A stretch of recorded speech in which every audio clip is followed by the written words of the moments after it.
Video को शुरू करने से पहले आपसे दरख्वास्त है कि आप हमारे चैनल को सब्सक्राइब करें, बेल आइकन पे क्लिक करें ताकि तमाम लेटेस्ट वीडियोस, तमाम लेटेस्ट वीजा अपडेट्स सबसे पहले आप तक पहुंच सकें। अस्सलाम वालेकुम, मेरा नाम मोहम्मद अफजाल सुबहानी है और आज की वीडियो हम बना रहे हैं यूएस विजिट वीज़ा, जिसको हम B1 B2 वीज़ा कहते हैं। यूएस B1 B2 वीज़ा हासिल करने के लिए जो फीस है उसके हवाले से मैं एक ऑलरेडी वीडियो बना चुका हूं। जो अभी मौजूदा फीस चल रही है एम्बेसी की तरफ से वो 55,500 PKR है, जिसको आप अलाइड बैंक में जमा करवा सकते हैं। और इनका एक प्रोसीजर अभी रिसेंटली लॉन्च भी हो चुका है कि आप अपने बैंकिंग एप्लीकेशन से भी ये फीस जमा करवा सकते हैं। अब हम बात कर लेते हैं कि B1 और B2 वीजा कैटेगरी में डिफरेंस क्या होता है। जो B1 वीजा होता है वो आपके शॉर्ट टर्म बिजनेस गोल्स होते हैं, जिसके लिए आप विजिट करते हैं, कोई आपने कॉन्ट्रैक्ट निगोशिएट करना है, कोई बिजनेस अपॉर्चुनिटी फाइंड करनी है। जबकि जो B2 वीजा कैटेगरी आती है वो टूरिस्ट में आती है। इवन कि आपके जो मेडिकल ट्रीटमेंट्स होते हैं वो भी B2 कैटेगरी में फॉल करते हैं। यूएसए का कैपिटल है वॉशिंगटन DC, और अगर हम उसकी करेंसी की बात करें तो आपको पता है दुनिया भर में इसका चर्चा है, हर एक शख्स की जुबान पे आम लफ्ज है USD, यूनाइटेड स्टेट्स डॉलर। अब हम बात कर लेते हैं कि पर डे एक्सपेंस क्या आता है यूएस में। देखिए, जो यूएस की जितनी भी स्टेट्स हैं उनकी अपनी रेगुलेशंस होती हैं, उनके अपने टैक्सेस इंप्लीमेंट होते हैं, तो सिटी टू सिटी वेरी करता है कि आपका पर डे एक्सपेंस क्या होता है। मैं अपने पर्सनल एक्सपीरियंस से बता रहा हूँ, अगर आप मियामी विजिट करते हैं तो मियामी में आपको पर डे $100 to $150 रिक्वायर्ड है। लेकिन अगर आप न्यूयॉर्क विजिट कर रहे हैं तो वहां पे आपको per day expense $200 to $250 per day required होता है। अब हम बात कर लेते हैं कि यूएस का visit visa B1 B2 category में हासिल करने के लिए डॉक्यूमेंट्स क्या रिक्वायर्ड होते हैं। सबसे पहले आपको बता दूं, आपको जो first of all document required है वो है DS-160। बहुत से लोगों से आपने सुना होगा कि जो यूएस का वीजा है, कुछ लोग कहेंगे कि आसान है, कुछ लोग कहेंगे कि मुश्किल है, और आपको पता है कि इस वीजा को हासिल करने के लिए इसमें इंटरव्यू भी होता है। इसका जो DS-160 है, जिसका लिंक ऑलरेडी डिस्क्रिप्शन में मौजूद है, अगर आप फिल करना चाहते हैं आप उस लिंक पे क्लिक करें, आपको पता चल जाएगा फॉर्म पे स्टेप बाय स्टेप क्या इन्फॉर्मेशन है। चलें हाई लेवल इन्फॉर्मेशन आपको बता देता हूं कि उसमें आपने अपनी पर्सनल इन्फॉर्मेशन, अपने पासपोर्ट, अपना CNIC, अपने पेरेंट्स, और आप कहाँ पे विजिट करना चाह रहे हैं, अगर आप किसी होटल में स्टे कर रहे हैं तो उसका एड्रेस, अगर आप किसी को यूएस में जानते हैं तो आप उसकी भी डिटेल्स साथ अटैच करेंगे। और एक बहुत कॉमन क्वेश्चन मेरे क्लाइंट्स भी मुझसे पूछते हैं कि अगर आप वहां पे उस DS-160 फॉर्म में पूछा जाता है कि आप एड्रेस बताएं यूएस में जिसके पास आप स्टे करेंगे, या यूएस कॉन्टैक्ट बताएं जिसको आप जानते हैं। तो बहुत सी जो सिचुएशंस होती हैं उसमें तो ये होता है कि आप किसी को जानते नहीं हैं और आप विजिट करना चाह रहे हैं और होटल्स में स्टे करना चाह रहे हैं, तो जो होटल आप सिलेक्ट करते हैं, जहां पे आपको ऑप्शन आती है कि आपने अब यहाँ पे टाइप करना है कि आप यूएस कॉन्टैक्ट का बताएं, तो जो होटल आपने बुक किया होता है आप उस होटल के बारे में वो इंफॉर्मेशन कॉन्टैक्ट में ऐड कर सकते हैं। और इसमें आपसे ट्रैवल हिस्ट्री के बारे में पूछा जाता है, जिन कंट्रीज पे आपने विजिट किया आप उसके बारे में सारा कुछ मेंशन करते हैं। और एट द लास्ट वो आपसे कुछ सिक्योरिटी क्वेश्चंस करते हैं, जिनके आंसर्स करने के बाद वो आपको ऑप्शन देते हैं कि आप कंफर्मेशन, जो भी डाटा आपने पुट किया है उसकी जो कंफर्मेशन फाइल है उसका प्रिंट ले लें। और आपको बता दूं कि ये प्रिंट लेना इस वजह से भी ज़रूरी है कि जो आपने डाटा पुट किया होता है इसी से रिलेटेड आपका इंटरव्यू होता है। तो अगर आप समझना चाहते हैं कि इंटरव्यू की तैयारी, यूएस इंटरव्यू की तैयारी कैसे करनी है, तो आप जो कंफर्मेशन प्रिंट है उसको साथ ले जाएं, और जब आप कंफर्मेशन प्रिंट निकाल लेते हैं तो उसके बाद आपने जो DS-160 का जो प्रिंट है उसकी ऑप्शन भी मौजूद होती है, आप वो DS-160 का प्रिंट निकलवा सकते हैं या उसकी फाइल अपने कंप्यूटर, मोबाइल में सेव कर सकते हैं। अब हम बात करेंगे सिटी टूर के हवाले से कि यूएस की तो बहुत खूबसूरत सिटीज हैं, जिसमें न्यूयॉर्क है, मियामी है, लॉस एंजलिस है। तो हम किस सिटी का टूर करवाएंगे आपको? आज हम आपको जिस सिटी का टूर करवाएंगे जहां पे वर्ल्ड ट्रेड सेंटर है, जहां पे यूनाइटेड नेशन है, जहां पे एम्पायर स्टेट बिल्डिंग है। जी हाँ, हम न्यूयॉर्क की बात कर रहे हैं। चलें आपको न्यूयॉर्क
करता हूं कि न्यूयॉर्क सिटी टूर आपको बहुत पसंद आया होगा। अब हम बात कर लेते हैं कि पाकिस्तान में रहते हुए यूनाइटेड स्टेट्स यूएसए का विजिट वीजा B1 B2 का प्रोसेस क्या है। हम ऑलरेडी DS-160 के बारे में बात कर चुके हैं। DS-160 फिल करने के बाद जो वेरी नेक्स्ट स्टेप है वो आपको अपॉइंटमेंट लेनी होती है। अगर आप पंजाब और KPK से बिलोंग करते हैं तो आपको जो यूएस एम्बेसी रिक्वायर्ड होगी जहां पे इंटरव्यू देना है वो है इस्लामाबाद में।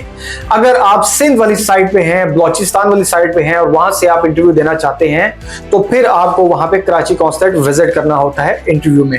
लेकिन पाकिस्तान में इंटरव्यू का बहरान बहुत ज्यादा है। इंटरव्यू बिल्कुल भी नहीं मिल रहे लोगों को।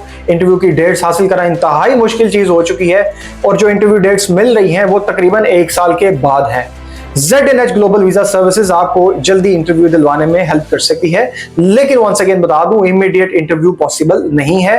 तो मेंटली तौर पे आप तैयार हो जाएंगे, कम से कम आपको 2 से 3 महीने वेट तो लाजमी करना पड़ेगा। डॉक्यूमेंट्स के बारे में मजीद जानने से पहले आपको बता दें कि जब आपका इंटरव्यू हो रहा होता है तो उसमें 3 तरह के पेपर्स आपको दिए जाते हैं आफ्टर कंक्लूडिंग योर इंटरव्यू।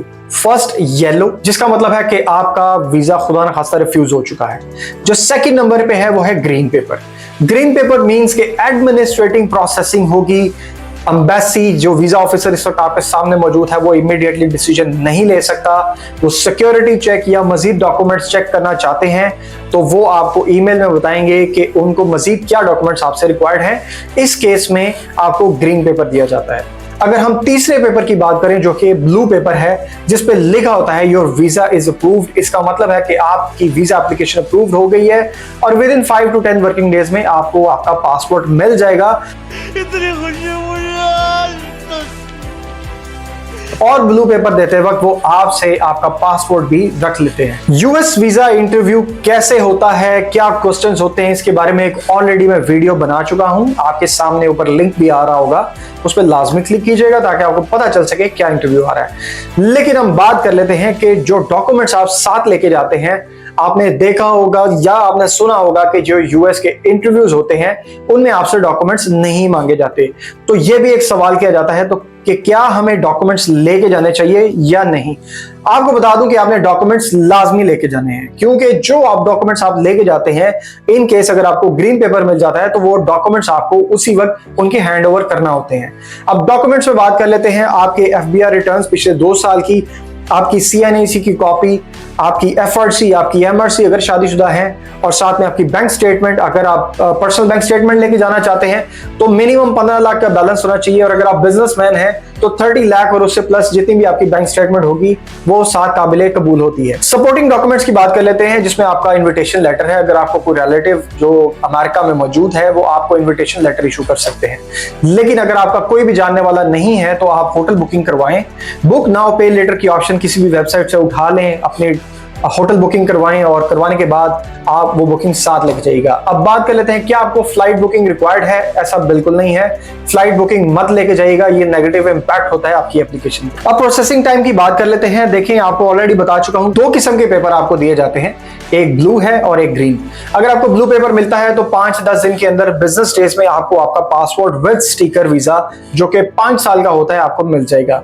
अगर आपको ग्रीन पेपर दिया जाता है तो कोई भी आपको एग्जैक्ट टाइम नहीं बता सकता कि कितना टाइम लगेगा, क्योंकि उसमें बहुत सी चीजें शामिल होती हैं।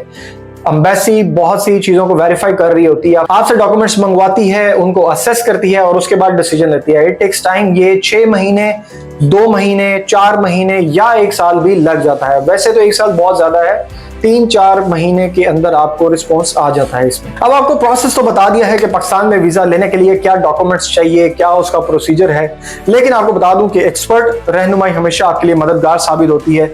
मैं खुद एक यूएस विजिट वीजा होल्डर था पहले, अब मेरे पास अल्हम्दुलिल्लाह यूएस का E2 वीजा है जो मुझे रिसेंटली इशूड हुआ है और मुझे सारे प्रोसेस का पता है। इस्लामाबाद एम्बेसी भी विजिट किया मैंने, कराची कॉन्सुलेट भी विजिट किया मैंने। यूएस एम्बेसी जो इस्लामाबाद में है वो आपके E2 इन्वेस्टर वीजा को डील नहीं करती, इस वजह से मुझे कराची कॉन्सुलेट जाना पड़ा।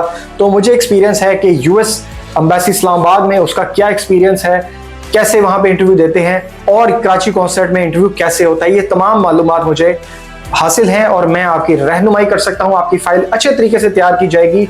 स्क्रीन पे दिए हुए नंबर पे कांटेक्ट करें, हमारी टीम आपको बेहतर गाइड करेगी। और अगर आप मेरे से कंसल्टेशन लेना चाहते हैं तो उसी नंबर पे कांटेक्ट करें और वहीं से आपके साथ मेरी कंसल्टेशन बुक होगी। उम्मीद करता हूं आज की वीडियो आपको बहुत पसंद आई होगी। US visit visa B1 B2 हासिल करने के लिए आप बेताब होंगे।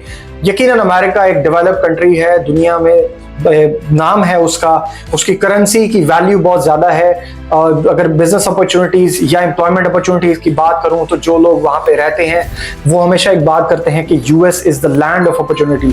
तो अगर आप यूएस विजिट करना चाहते हैं, it's the right time, apply करें और यूएस फ्लाई करें। अपना बहुत सारा ख्याल रखिएगा। अल्लाह हाफिज।